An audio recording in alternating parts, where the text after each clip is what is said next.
Most DJs' Serato libraries are a complete mess. In this video, I'm going to help you avoid that mistake.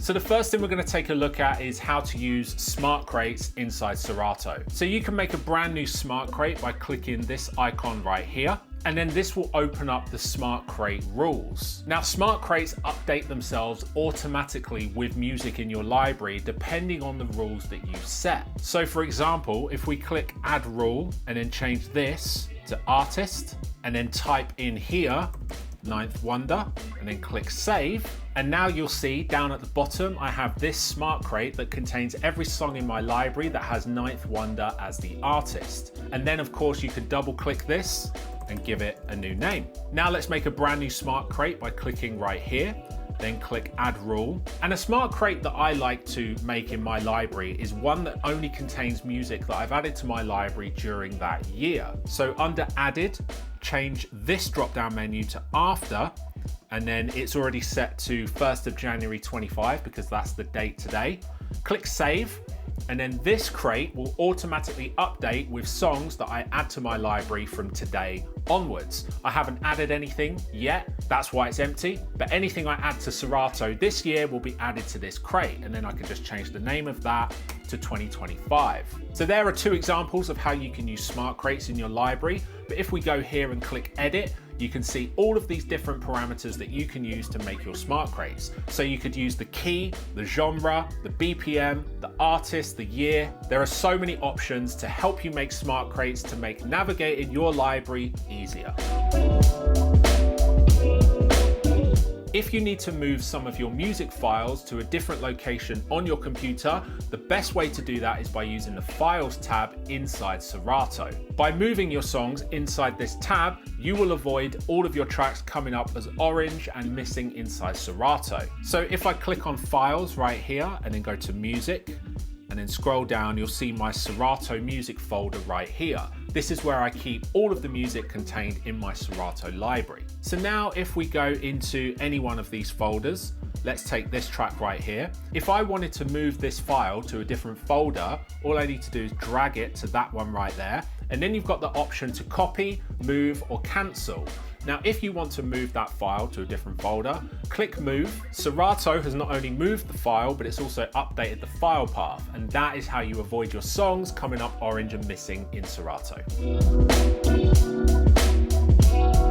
This next tip is a very simple one, but trust me, it will come in very handy one day when you need to move your entire Serato music library to a new laptop, and every DJ will come across that problem at some point in their career. Inside the music folder on my laptop, as you can see here, I've got a folder called Serato Music. Now inside this folder is every single track that I use for Serato. So if I double click it, you can see I've got all of these different folders. Now, I actually don't keep the inside of this folder that tidy. A lot of DJs really go in with meticulously organizing their folders inside their main music folder. For example, a lot of DJs will have all of their music arranged by genre or maybe year or month. But for me, I've just got a handful of folders inside this one folder. Now, the reason it's important to keep all of the music that you use for Serato in one place is if you ever switch laptops or move to a new upgraded laptop, to move all of your Serato music over to that new laptop, it really helps if it's all in one place. If your music is scattered all around your computer, for instance in your downloads folder, which for a lot of DJs it most often is, then scraping together all of that music from different parts of your computer is going to be a bit of a nightmare, and you're almost certain to leave some music behind, which could come back to haunt you. So the best thing to do is just make sure everything is in one place, and if it isn't, you can use the previous tip where you move your music using the Files panel inside Serato. That way, moving your music to a different location on your computer is not going to cause all of your files to come up orange and missing inside Serato. This next tip is going to help you shave music out of your library that you just don't need and you've never played before. So inside Serato, you can actually show the number of plays that each song in your library has had. To do that, just right click on the columns at the top and then make sure that plays is ticked. So now you can see I've got my plays column right here. And if I click it, it will sort it so that every song that I haven't played yet is at the top, and if I click it again, that will show the most played track at the top. So let's click it again. And then as you can see, there's all of these songs that I've never played before. Now, most DJs have very big libraries, so there's bound to be hundreds, if not thousands of songs that you've never played before. Now, it's up to you how ruthless you get with this, but if you really want to cull your library, why not delete every song that you haven't played in the last 1 or 2 years? Let's be honest, if we haven't played these songs in the last 2 years, are we ever going to need them? This could be a good opportunity to save that space on your SSD and move forward with a cleaner library.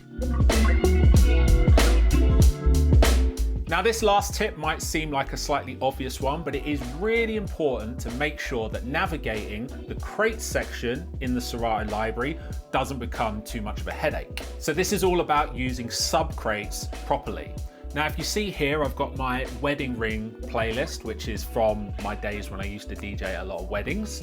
And as you can see, you can actually collapse my wedding playlist to show all of the different subcrates. Now, the reason this is important is if I didn't do that, I would end up with hundreds, if not thousands of crates on the left-hand side of my library. So for example, you can see here, I've got playlists from weddings that I've done in the past, and then inside there, I've got all the individual playlists so that it's possible for me to collapse them and tidy up my library. I think this is a really important one to utilize, and even if you are already utilizing it, it might be a good idea to just take a look at your playlists and see what you can make into a subcrate just to tidy that section up. As we all know, Serato have still not introduced the ability to search for a crate using a little search icon around here on your library. So until they introduce that feature, we need to be smart with how we use subcrates to tidy up our library. So those are my 5 tips to help you keep your Serato library clean, streamlined, and organized. If you found it useful, hit the sub button so that you don't miss any of my future videos. See you on the next one.